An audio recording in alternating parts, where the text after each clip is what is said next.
Doctor Extraño es la última película de Marvel basada en uno de sus personajes de cómic, y una de las cosas que más me gustan a mí de este personaje es que no se trata de un superhéroe con poderes mutantes, sino de un hechicero que usa la magia.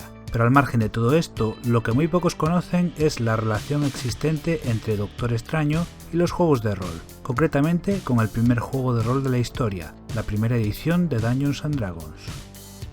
Recordemos que la primera edición de Dungeons & Dragons fue publicada en 1975 y constaba de 3 volúmenes: Men and Magic, Monsters and Treasure y Underworld and Wilderness Adventures. Empezamos por la portada de Men and Magic. Este jinete sobre este caballo rampante es idéntico al de esta viñeta de la página 11 del número 167 de Strange Tales. ¿Coincidencia? Sigamos mirando.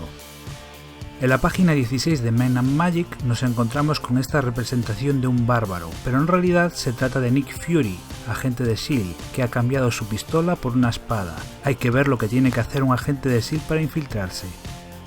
Pasamos ahora a Monsters and Treasure, concretamente la última ilustración que cierra el libro, y comparémosla con esta viñeta de la página 5 de este número de Strange Tales. Pero aquí no acaba la cosa, porque en la página 36 de Underworld and Wilderness Adventures nos volvemos a encontrar con Nick Fury, que vuelve a cambiar su pistola por una espada.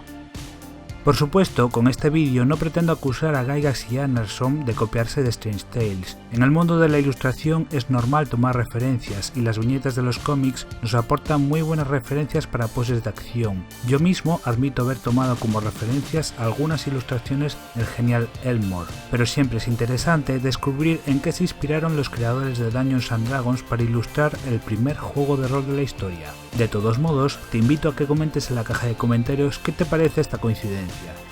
Si te ha gustado, dale pulgar arriba, compártelo con tus amigos y visita nuestras redes sociales.